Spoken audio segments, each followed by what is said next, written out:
afternoon and welcome to Coffee on the Coast. I'm your host this afternoon, Tina Prigge. It's one of my favorite days of the month. We get to talk book banter with our guest, Therese Horsketter from the Manitowoc Public Library. Therese, welcome back. Hello, and welcome to winter again. No. We've gone back in time. This is like the plot of a thriller or something where we just don't know what the weather is going to do. No. So, Therese, I have to tell the viewers, we were talking about you this morning and talking about this show because we did another coffee show this morning called Coffee with Kristen and Tina, where Kristen, Odell, and I just, chat about things that are happening in life as moms and entrepreneurs. But before we went live, she had seen the post for Book Banter that was happening today, and she thought it was about our show this morning, and it said book recommendations. So it was awesome because she had prepared some book recommendations based on that. So this is a whole day full of talking about great books. That is funny. That is really, and you could talk all day about books anyway. That's true. And I know Kelly Knowles, who sometimes watches this show, popped in this morning and said that she was reading a recommendation from your show last time. She was reading The Best State Ever by Dave Barry, which was one of your recommendations. Yeah. Yep. His books are pretty fun all around. Nice. Nice. So high praise for that. Thanks for the great work that you do. Thanks for, promoting books to read and giving people great ideas. Well, thank you. And thank you right back for all you do promoting everything. Aw, thanks. Well, let's get to it. Viewers, Therese is here because we've got some more book recommendations. I'm super excited. Let's start with The Last Chance Library. Therese, I was so excited to see this on your list because I just finished listening to this book. I thought this was a wonderful book. It had anybody that's involved in a library, if you just enjoy coming to the library and getting a book or a movie or whatever, I think you'd enjoy the book. And since Manitowoc has our one solid library and people count on it. So this book has a lot to do with a smaller library and where they are thinking about closing roughly 6 libraries in a given area. And so you have the people who are trying to save it, the people who just don't even realize what's going on with it. And then it's hard because you've got employees, and without ruining anything for the book, where the main character is told she can't try to help to save it, and she's an employee there. And so it's very hard, and it's like, is it just going to be sold to a business? Is it really necessary to get rid of it? There's a whole little background story there, but the main character in herself is a 30-year-old woman who is shy and very much keeps to herself. And her mother passed away about a year ago. She has a very nice and well-meaning neighbor that was friends with her mother also, and her mother was really involved in the library as well. So the two things coming together in relatively short time is a very hard thing for her. And just the characters in the book that she comes to realize are much more of support to her than they were just patrons at the library that she was used to seeing all the time. The way people come together, it's just a great book. And I just think it's a nice background if you're a library supporter or visitor. I just think it's a really nice book to read. Yeah, I totally agree. It was an enjoyable read. It was easy to read. Right. The characters were interesting. And I think it really highlights, too, the importance of a library in a community. For example, one of the solutions that the board was putting forward was, well, we don't need a building. We'll just have a bookmobile that comes every 2 weeks. Right. But the point is, a library isn't just the books that it lends out. It is a space, like a community gathering space. It's a safe place. It's one of the few places you can go in the world and you don't have to spend money to be there and to, gain knowledge and all of that. Definitely. It can be, it's a home away from home for a lot of people. Right. Definitely. Right. And the other thing, reading this book, I I got hungry a lot reading this book because there were some great Oh, references to Chinese food, and every there time they there mentioned it, I was. was like, "Oh." There was, definitely. So, this is The Last Chance Library by Freya Sampson. We recommend checking that one out. Yep, All right, let's definitely a good read. let's talk about The Promise Girls. Now, this is by Marie Bostwick, and I don't know anything at all about this book, Therese, so tell us what you know. Okay, The Promise Girls. This is the first book I've read by Marie Bostwick. She has quite a few other titles previous to this and after. Um, it is, I would have to say, from reading The Last Chance Library, it is the same feel. It's an easy read, and you can feel easily involved with these characters. It starts out with a woman named Minerva. She has three daughters that she said are test tube babies that she selected the donors that were the fathers based on their abilities that she was aware of. And so she has three daughters. One, the oldest, is a very gifted pianist. The second daughter, and that was Joni, Meg, is an artist and painter. And the third daughter, Avery, they call her a storyteller throughout. It's not that she's written a book yet, but she tells amazing stories. And the word mermaid is really connected to her because she entertains in a mermaid costume. And so there is a really um, major event that happens right at the beginning of the book. You know, this mother wrote a book. She's really promoted these girls, and something happens at the beginning that changes the course of everything. And after that, you jump ahead to where the girls are currently, and when they were like, say 12 was the oldest one, I believe, at the time, 12, 13. And so now they are adults. um, at least one is married and a couple children involved, and um, not speaking to their mother at all. And there is a gentleman who would like to do a documentary now as the girls are adults to catch up on everything. And so all of that is in the mix. And without saying much more about anything happening, but it is, one of the girls is involved in an accident and they need money for her hospital bills. And so their thought may be to do the documentary after all, but it would also mean coming back together with their mother. So all of that is in play, but it is really, I really enjoyed it. And I said I will look for more books by her in the future. um, yeah, I thought it was a great read. It had a great story with enough going on in it to really keep you occupied, but not a stressful read. Nice. Okay, Yeah. don't answer this if it's a spoiler, but the fact that they're estranged from their mom, does that have something to do with their situation, like how they were test tube babies? Are they resentful about that in some way? um, Not that so much. It just has to do with this event that takes place at the beginning, and um, just works its way from there pretty much. So, Gotcha. Oh, that and sounds great. they might even mention it in the blurb, but it's not something I want to, bring up now. I Okay. think it's just a good way to get started with the book.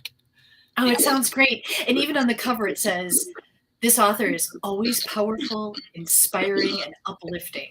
Yes. I think so. I've picked up a couple of books for someone else, and yeah, I think they just look good. They have a nice storyline, enough to keep you busy, but not, a really, you have to get into it hard and it's gonna keep you up all night kind of read. And you won't be afraid of what's under the bed. Right, right. Okay, how about Culdesac, a novel by Joy Fielding? Okay, Culdesac is, well, I should say right away, I do love the author, Joy Fielding. I've read a couple of others previously, and one of my favorites by her is called Mad River Road. And without going into that, but just wanted to mention that one also right away. Culdesac is 5 families living in just that, a little cul-de-sac. They can all pretty much see each other's homes, but they don't truly, as with anybody and your neighbors, you don't truly know what's happening in those homes. And so you know right away that somebody is going to be murdered, and you know that a gun is involved, and that's about it. But as you're going, I'm close to the end, so I've been trying to figure out, okay, this one has a gun and that one is, as I'm going along with it. And I'm really liking it. It's a quick read, and there's just enough of, this family, oh, he seems like such a nice guy to everybody, but, and she seems like not a nice person, but why does she not stop and talk to people? There are a lot of the private things that are not shown to people, and I'm sure will come out in the end for a lot of reasons. But yes, so it's being a very good read. Interesting. So with the number of books that you read, Therese, when you read kind of a mystery book like Right. this, are you constantly kind of guessing ahead as to what's going to happen? There's a little bit about doing that. I think because sometimes you're looking, is something a clue because you saw it here, you heard something like that in the next chapter. So it's kind of fun to do that, but it's also a little disappointing when you're pretty sure you figured it out and you still have chapters to go. And so that can be, I remember that with a couple books, and not that I'm anything exceptional about guessing that. I'm sure other people have, and probably more than I have. But so it is fun to do it, but it's also a little disappointing to do it and really, so yeah, And but to I get it love wrong. Yeah. mysteries. Yeah, mysteries and suspense are probably my favorite. But like I said, these other ones we discussed are real mainstream fiction and great reads. So, Awesome. So that was Cul-de-sac by Joy Fielding. Let's talk about 9 Lives by Peter Swanson. okay, Nine Lives is also a mystery, and it's it wasn't one that I figured out. It starts out with 9 people each receiving a piece of mail, plain white envelope, no return address, and inside is um, a list of 9 names, including theirs. So there's no note, there's nothing about these people. And so, of course, each one, as you're following them getting their piece of mail, are trying to figure out, do they know somebody on this list? Why did I get this? A couple people throw it away and just say, well, this must have been some computer error that this came to me just because my name popped up somewhere. And so anyway, then the people start dying or are being murdered. So it starts out with the first one and a second, and in between there, one of the people is actually an FBI agent.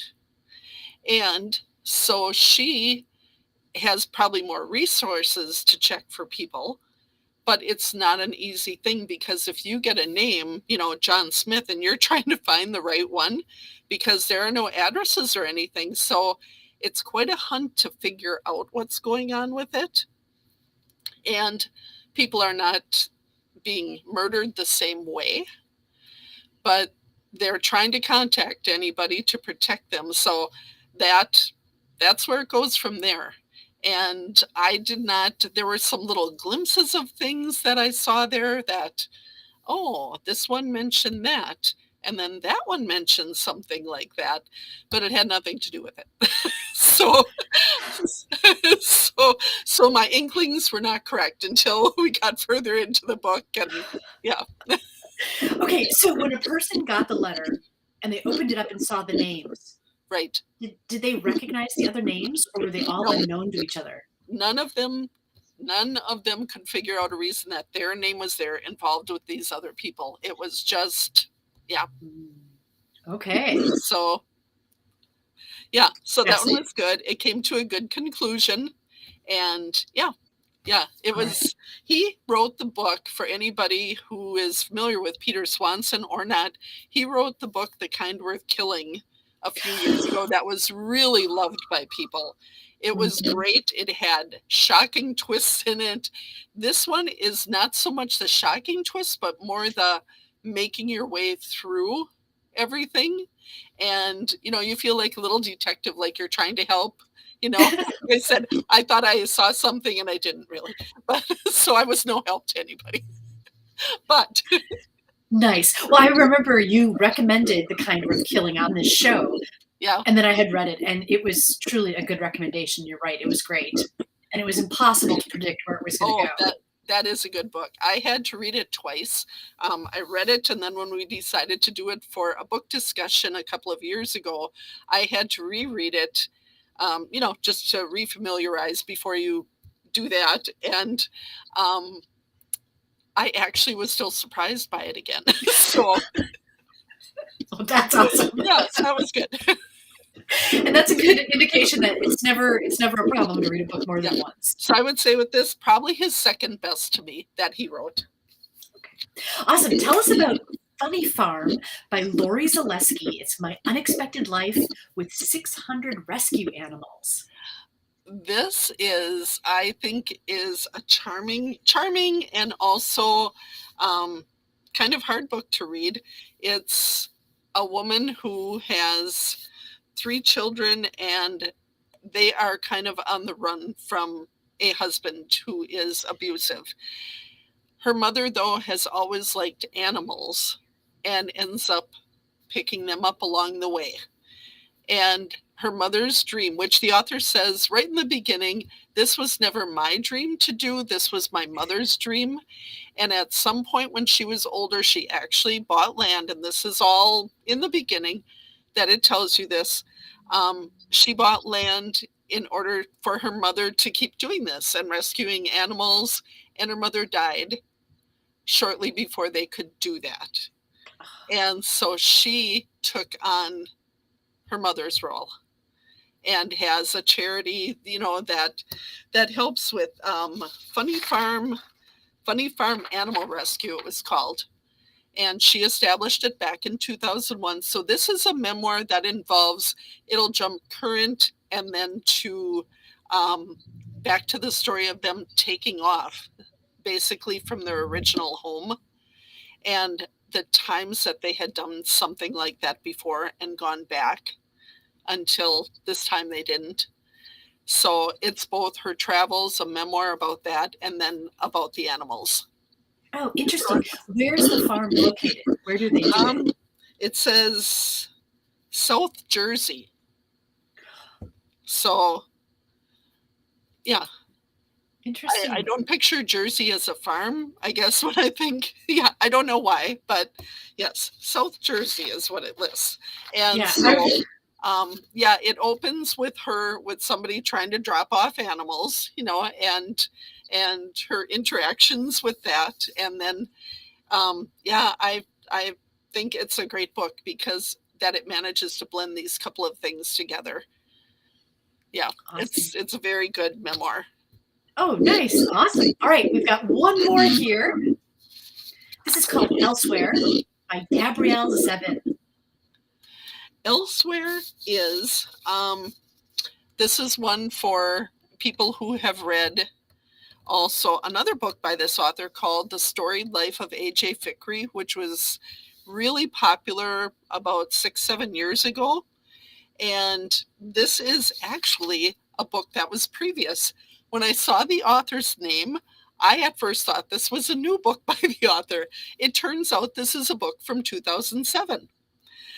And it is a young adult book, but it is very interesting. It got a lot of great comments when I looked it up. And it is about a girl who is 15 years old, and her name is Liz Hall. And she wakes up and doesn't quite know where she is, and she is elsewhere after a traffic accident, which she will start remembering. And then the people around her help her understand what's happening. But in the blurb, it does say, and I have the book here, so let me glance. Um, Elsewhere is usually warm with a breeze, the sun and the stars shine brightly, and the beaches are marvelous. It's quiet and peaceful here, and you can't get sick or any older. Elsewhere is where 15-year-old Liz Hall ends up after she has died. And then it is a place so like Earth but completely different. Here she will age backward from the day of her death until she becomes a baby and goes back to Earth. So it has wonderful things. I mean, sad and also kind of an amazing thought running through it. And it's just really an interesting book. And yeah, I guess, some things are more hurtful to think of, and, that part of it. And then also the thought of a whole new life beginning for you. And so, yeah, it's unique. That's what I would say. And I should point out on the cover it says, every so often, a book comes along with a premise so fresh and arresting, it seems to exist in a category all its own. Yes, it is. I would say that. It really has a whole different feeling, and YA is sometimes a little bit lighter in they I saw someone call it two-dimensional, but still a really good book, that the characters are a little bit more two-dimensional, not as fleshed out. But you see that in a lot of books. It just depends on where the author goes with things. But I think that it's a great unique read. Awesome. Therese, thank you so much for all of these great recommendations again. I've got Oh, new ones you're to add to welcome. my list. It's always fun to share. And so, viewers, if you see this video and you've got any book recommendations, or if you've read any of the books that Therese has recommended, let us know how you liked it. We'd love to hear your feedback. Therese, thanks again for joining us on Coffee on the Coast. You've been watching Coffee on the Coast, Book Banter, and we will see you next time. Take care, everyone.